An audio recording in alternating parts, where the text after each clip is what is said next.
ప్రధానోపాధ్యాయుల వారికి, అలాగే నా తోటి ఉపాధ్యాయులు మరియు పిల్లలందరికీ జాతీయ సైన్స్ దినోత్సవ శుభాకాంక్షలు. సరే కూర్చోండి అందరూ ఒకసారి. కొంతమంది అందరూ బాగానే వింటున్నారు, కొంతమంది ఎందుకంటే లేదు మీరు వినటానికి ఏమైంది, ఏమి అలసిపోరు కదా. ఇప్పుడు దినోత్సవం జరుపుకుంటున్నాం, ఏదో 2 టేబుల్ వేసి 2 మాటలు మాట్లాడి బిస్కెట్ ప్యాకెట్లు తినేసి వెళ్ళిపోవడం కాదు. ఇంటేం అయిపోరు కదా, మీరు అలసిపోరు కదా. ఇప్పుడు చెప్తారు, ఇంతమంది పెద్దలు ఉన్నారు, వాళ్ళు చెప్పిన అనుభవాలు అవన్నీ వింటే ఒక 10 పుస్తకాలు 20 పుస్తకాలు చదివినంత వస్తుంది మీకు నాలెడ్జ్. గోల్డ్ పాయింట్లు ఉంటాయి అందులో. రేపు ఏదైనా ఎగ్జామ్స్కి వెళ్తే మీకు ఆ బిట్ రావచ్చు. అక్కడ ఇప్పుడు నోబెల్ బహుమతి వచ్చిందని చెప్పారు ఆయన, ఆ జాతీయంగా రేపు వచ్చిన భవిష్యత్తులో రావచ్చు. ఇట్లాంటి ఏమైంది మీకు? ఓకే, ఇవాళ మనం సివి రామన్, ఆయన పూర్తి పేరు ఏమండి? చంద్రశేఖర వెంకట రామన్. ఆయన ఇందాక రాజుగారు చెప్పినట్టు పేద కుటుంబం. అది ఎక్కడంటే మన కింద రాష్ట్రం తమిళనాడు, తిరుచాపల్లి అనే గ్రామంలో పుట్టారు ఆయన. చాలా పేదవాడిని. తండ్రి పేరు శేఖరు, తల్లి పేరు పార్వతి అమ్మారు. ఆయన ప్రాథమిక విద్య ఎలిమెంటరీ టీచర్ ఆయన తమిళనాడులో. తల్లి ఏమో వీణా వాద్యంలో బాగా ప్రసిద్ధి ఆవిడ. తర్వాత ఆయన ఫిజిక్స్ లెక్చరర్ అయ్యారు. వాళ్ళ father CV Raman father physics lecturer అయ్యి ఆయన వైజాగ్ వెళ్ళారు ట్రాన్స్ఫర్లో. అప్పుడు ఈయన కూడా అక్కడ వైజాగ్లోనే ప్రాథమిక విద్య చదివాడు. ఎవరో సివి రామన్. తర్వాత ఈయన చదువులో 12 ఏళ్ళకే మెట్రికులేషన్ పూర్తి చేసాడు. మెట్రికులేషన్ అంటే ఇప్పుడు మన 10th క్లాస్తో సమానం, అర్థమైందా? తర్వాత ఇంటర్లో కానీ డిగ్రీలో కానీ ఇవన్నీ గోల్డ్ మెడలే. ఫిజిక్స్లో మంచి మంచి గోల్డ్ మెడల్ సాధించాడు. 18 ఏళ్ళకి ఈయన కాంతి మీద, సౌండ్స్ మీద, ముందు సౌండ్స్ మీద పరిశోధన చేసేవాడు. ఎందుకంటే తల్లి ఇంట్లో మన తల్లిదండ్రులు ఏది చెప్తే, డాక్టర్ అయితే మనం డాక్టర్ అవుతాం, పోలీస్ అయితే మనం పోలీస్ అవుతాం. అలాగా ఈయన తల్లి బట్టి ఈయనకి సౌండ్స్ మీద ఎక్కువ ఆసక్తి ఉండేది. తర్వాత కాంతి మీద పరిశోధన చేశాడు. ఈయన వ్యాసాలు కూడా రాసేవాడు ఈయన ఫిజిక్స్ కాంతి మీద. ఆ వ్యాసాలు చదివి లండన్ వాళ్ళు ఈయన అక్కడ రమ్మన్నారు, కానీ ఈయనకి వెళ్ళటం ఇష్టం లేదు. కానీ మిగతా వాళ్ళందరూ వెళ్ళమన్నారు, లండన్ వెళ్ళమన్నారు. అయితే వైద్య పరీక్షలు చేశారు ఈయనకి. ఆ వైద్య పరీక్షల్లో ఈయన అన్ఫిట్ అయ్యారు.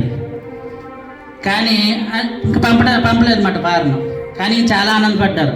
ఈయన ఒకటే ఫీల్ అయిపోయాడు, మనం ఎక్కడికో మన సైంటిస్టులు వేరే దేశం వెళ్ళటం ఏంటి, వాళ్ళు ఎక్కడికి రావాలి మన దేశం, మనం వెళ్ళటం ఏంటి, మనం వేరే దేశాల్లో వాళ్ళ సేవ చేయడం ఏంటి అనేవాడు.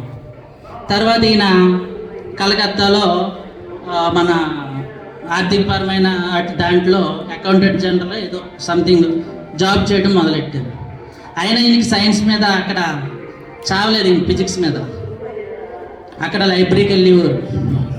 అక్కడ ఒక ఆయన చూశారు, ముఖర్జీ అని ఆయన గమనించి ఈయన ప్రోత్సహించారు. ఆయన ఇలా పరిశోధన చేస్తూ ఉండేవారు.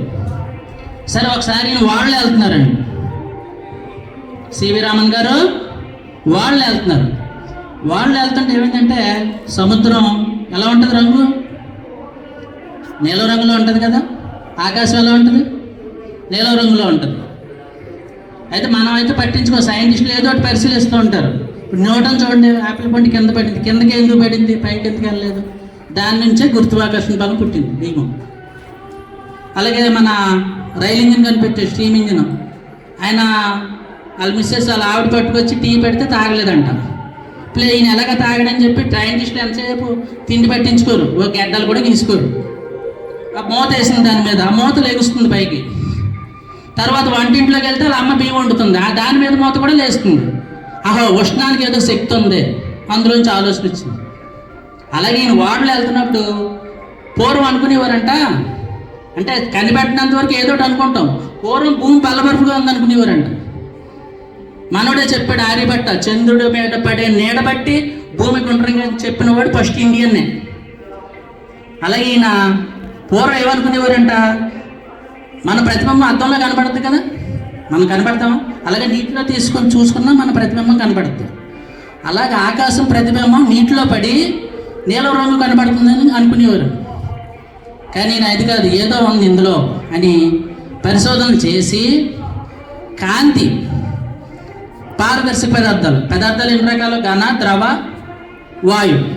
పారదర్శక పదార్థాలు అంటే ఏంటి? శిస్తులో వచ్చింది మీకు. తమ గుండా కాంతిని వెళ్ళనిచ్చేవి, వెళ్ళనివ్వనివి అపారదర్శకాలు. కొద్దిగా వెళ్ళనిచ్చేవి పాక్షిక పారదర్శక. ఈ ఘన, ద్రవ, వాయు పారదర్శక పదార్థాల గుండా కాంతి వెళ్ళినప్పుడు దాని స్వభావం మారుతుంది. ఆ సముద్ర రంగు కూడా అదే కారణం అని కనిపెట్టాడు ఆయన, రామన్ ఎఫెక్ట్. దానికి ఆయనకి ఇందాక రాజుగారు చెప్పినట్టు ఈయన ఎప్పుడు కనిపెట్టాడంటే ఈయన 1928 ఫిబ్రవరి 28వ రామన్ ఎఫెక్ట్ కనిపెట్టాడు. అర్థమైందా? చాలామంది పొరపాటు పడతారు, సైన్స్ దినోత్సవం అంటే సివి రామన్ జన్మదినోత్సవం అనుకుంటారు. కాదు, సివి రామన్ ఎఫెక్ట్ కనిపెట్టిన రోజు ఫిబ్రవరి 28. తర్వాత ఈయనకి 1930లో నోబెల్ బహుమతి వచ్చింది. నోబెల్ బహుమతి ఏంటంటే మన ప్రపంచంలోనే అతిపెద్ద బహుమతి అదే. అన్ని రంగాల్లోనూ ఇస్తారు, శాంతి అని, ఆర్థికం అని, వైద్యం అని, అన్ని రంగాల్లోనూ ఇస్తారు. అయితే మనకి శాంతిలో వచ్చింది, ఠాగూర్కి వచ్చింది, కానీ సైన్స్లో రాలా. సైన్స్లో ఇదే ఫస్ట్ టైం. ఫస్ట్ ఇండియన్ ఈయనే, ఫస్ట్ ఏషియన్ కూడా ఈయనే. తర్వాత ఈయనకి 1954లో భారతరత్న బిరుదు కూడా ఇచ్చారు. తర్వాత ఈయన చేసిన పరిశోధనలో ఫారినర్స్కి ఎంతో మార్గదర్శకమై ఇంకా అనేక ఫలితాలు కనిపెట్టారు. ఇందుకే రామన్ ఎఫెక్ట్ అని చెప్పుకున్నాం కదా, దానికి ఆయన ఖర్చు కేవలం 200 రూపాయలు. కేవలం ఎంత? 200 రూపాయలు. సైంటిస్టులు అంటే ఎక్కడి నుంచి పట్టిన మీలోనే అంటారు. మీరు కొంతమంది టీచర్ అవుతానంటారు, కొంతమంది పోలీసు అవుతానంటారు.